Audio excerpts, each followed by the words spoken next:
Dans ce tutoriel, nous allons examiner la fenêtre des pertes détaillées dans PVSYST. Dans la fenêtre des pertes détaillées, vous trouverez un large éventail de paramètres. PVSYST inclut des valeurs par défaut pour certains, tandis que d'autres nécessitent une saisie de la part de l'utilisateur. Il est recommandé de vérifier et d'ajuster ces paramètres en fonction de votre système spécifique. Le premier onglet correspond aux paramètres thermiques. Les panneaux solaires chauffent sous l'effet du rayonnement solaire et à mesure que la température augmente, leur rendement diminue. Le facteur de perte thermique, ou valeur U dans PVSYST, est une mesure de la quantité de chaleur évacuée par le système photovoltaïque. Plus la chaleur est dissipée efficacement, plus la température reste basse, et plus les pertes de rendement sont limitées. Les modules auto-ventilés, bénéficiant d'une meilleure circulation d'air, évacuent plus facilement la chaleur et présentent donc une valeur U plus élevée. A l'inverse, les modules intégrés retiennent davantage la chaleur, ce qui entraîne une valeur U plus faible et des pertes de rendement plus importantes. Le modèle de PVSYST pour l'équilibre thermique utilise le facteur de perte thermique suivant. U est égal à UC plus UV fois la vitesse du vent.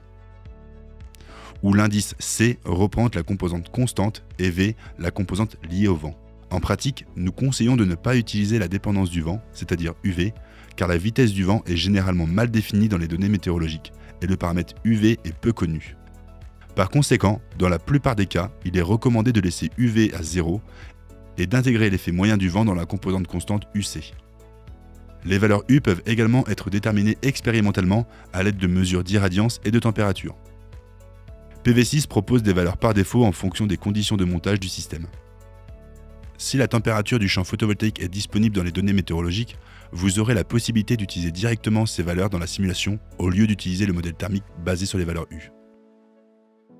La fenêtre des pertes ohmiques est divisée en deux parties, le circuit DC et les pertes AC.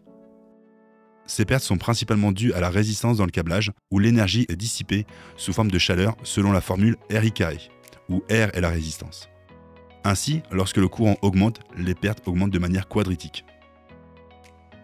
Dans PVSYST, la valeur de R peut également être déterminée à partir de la fraction de perte aux conditions de test standard, STC, exprimée en pourcentage. Gardez à l'esprit que ces pertes dépendent en réalité du courant effectif de votre système à chaque étape de la simulation et que cette fenêtre fournit également une préestimation. Le bouton Calcul détaillé fournit un outil utile pour le calcul de la résistance en fonction de la longueur et de la section des câbles. Cela peut être défini pour les câbles entre les modules, les poètes de jonction et l'onduleur. Si vous avez défini votre système en plusieurs sous-champs, vous pouvez définir les pertes ohmiques spécifiquement pour chaque sous-champ ou appliquer les mêmes paramètres à l'ensemble du système. Dans les anciennes installations photovoltaïques, il était courant d'inclure une diode de blocage en série avec chaque chaîne afin d'éviter les courants inverses provenant des chaînes voisines. Cependant, cette approche est aujourd'hui considérée comme inutile et l'utilisation de diodes de blocage dans les systèmes modernes a été largement abandonnée. La chute de tension à travers la diode en série peut donc être laissée à 0. Les pertes de câblage dans la partie AC sont définies dans les propriétés de chaque câble, c'est-à-dire la longueur, la section et le type de métal. Avec des onduleurs triphasés, la perte totale est équivalente à 3 fois celle d'un seul conducteur. Comme pour la partie DC, les pertes peuvent être calculées en fonction de la longueur des câbles entre l'onduleur et le point d'injection ou en spécifiant la fraction de perte aux conditions de test standard, STC. Ces pertes peuvent être définies soit au niveau de l'onduleur, soit au niveau de l'ensemble du système. Vous avez également la possibilité d'inclure des circuits de transformateurs externes. Si vous disposez des fiches techniques du transformateur, vous pouvez saisir des valeurs exactes. Dans le cas contraire, PVSYST proposera des valeurs génériques. Les pertes dans le transformateur se composent de la perte fer, qui est une perte constante, même en l'absence de production, ainsi que la perte résistive dans le cuivre. Les transformateurs moyenne tension peuvent également être définis spécifiquement pour chaque sous-champ ou pour l'ensemble du système. Si vous avez deux niveaux de transformateurs, vous pouvez également définir un transformateur haute tension pour l'ensemble du système. Cet onglet regroupe certaines pertes ainsi que les écarts statistiques entre la fiche technique du fabricant et un module photovoltaïque réel. Elles sont toutes appliquées sous forme d'un facteur de perte global sur la production de l'ensemble du champ photovoltaïque. La première valeur de cette fenêtre est la qualité des modules. Ce paramètre vise à refléter la confiance que vous accordez à la correspondance entre les performances réelles de votre ensemble de modules et les spécifications du fabricant. Par défaut, PVSYST initialise la perte de qualité du module en fonction de la tolérance spécifiée par le fabricant du module photovoltaïque. PVSYST choisira un quart de la différence entre ces valeurs. Une valeur de perte négative ici représente un gain. La dégradation induite par la lumière se produit durant les premières heures d'exposition des modules au soleil, en particulier pour les wafers de type P. Les valeurs typiques tournent autour des 2% et cela apparaît parfois sur les fiches techniques. Les pertes dues au mismatch entre modules proviennent du fait que les modules d'un même champ n'ont pas exactement les mêmes caractéristiques IV. Dans une chaîne de modules photovoltaïques, c'est le module le moins performant qui détermine le courant de la chaîne. Ce paramètre agit comme une perte constante durant toute la simulation. Le mismatch entre chaînes est lié aux différences de tension et provoque un décalage entre les courbes IV. Cela entraîne généralement des pertes de puissance très faibles. Dans le cas où votre système comporte différents modules, vous aurez ici la possibilité de définir ces valeurs individuellement pour chaque sous-champ.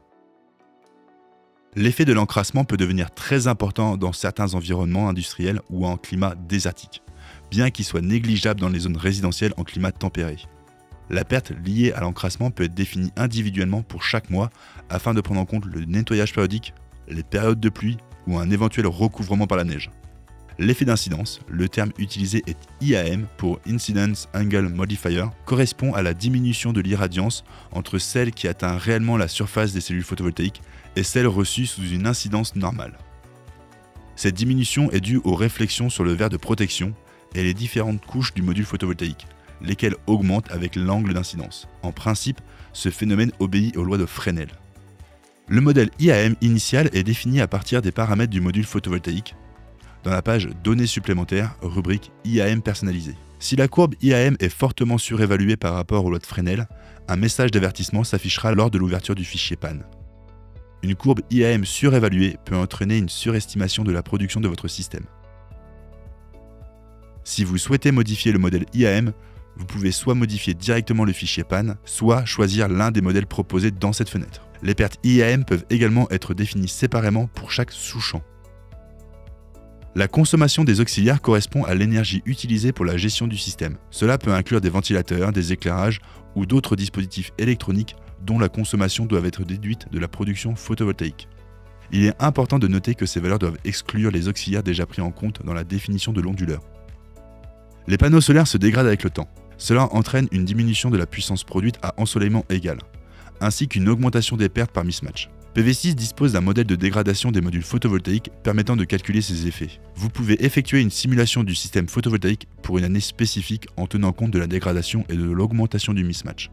Dans un système photovoltaïque, les principaux éléments soumis au vieillissement sont les modules eux-mêmes, ainsi que l'augmentation du mismatch entre les modules.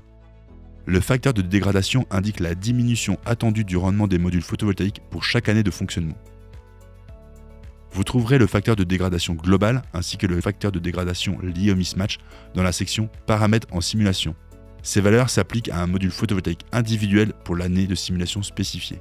Un taux moyen de dégradation cohérent pour la technologie au silicium se situe généralement entre 0,3 et 0,5% par an. Les dispersions RMS de IMP et VMP représentent la variation de courant et de tension au point de puissance maximale MPP. Un faible taux de dispersion RMS signifie que la variance n'évolue pas de manière significative avec le temps, ce qui indique que les modules photovoltaïques vieillissent de manière homogène. Une valeur élevée correspondrait à un vieillissement plus hétérogène des modules photovoltaïques. Notez que le facteur de dégradation global d'un module photovoltaïque individuel change lorsque la valeur du facteur moyen de dégradation est modifiée. De plus, lorsque vous modifiez la dispersion RMS, le facteur de dégradation lié au mismatch évolue également. Ce facteur de dégradation par mismatch correspond à la perte cumulée par mismatch, telle que calculée par le modèle de Monte-Carlo. Afin d'éviter que l'évaluation Monte-Carlo ne soit relancée ultérieurement et ne modifie les facteurs de perte obtenus, il est recommandé de sauvegarder les résultats de cette évaluation. La garantie du module n'est pas prise en compte dans la simulation. Elle sert uniquement de point de comparaison pour définir le taux de dégradation dans le graphique et les valeurs doivent être saisies manuellement. Il est parfois utile de prévoir des défaillances du système ou des arrêts de maintenance. Vous pouvez définir l'indisponibilité du système soit comme un ensemble de périodes prédéfinies, soit en demandant une génération aléatoire de ces périodes en la définissant comme une fraction de temps. Durant ces périodes, la production du champ photovoltaïque est considérée comme nulle. Le modèle de correction spectrale First Solar tient compte des variations du spectre solaire causées par la diffusion et l'absorption atmosphérique. Ces variations dépendent de facteurs tels que la teneur en vapeur d'eau, les aérosols et la longueur du chemin optique, quantifiée par l'Hermas. Étant donné que les différentes technologies photovoltaïques présentent des réponses spectrales distinctes, les corrections spectrales peuvent influencer la modélisation des performances. PV6 propose l'option d'appliquer le modèle de correction spectrale développé par First Solar. Bien que ce modèle soit particulièrement pertinent pour les modules First Solar, les utilisateurs peuvent choisir de l'appliquer à d'autres technologies à leur discrétion. Veuillez noter que pour utiliser cette correction dans la simulation, vous aurez besoin de variables supplémentaires telles que l'humidité relative et la quantité d'eau précipitable. En ajustant ces paramètres en fonction des spécifications de votre système, vous constaterez que certaines pertes peuvent augmenter, tandis que d'autres diminuent par rapport aux paramètres par défaut.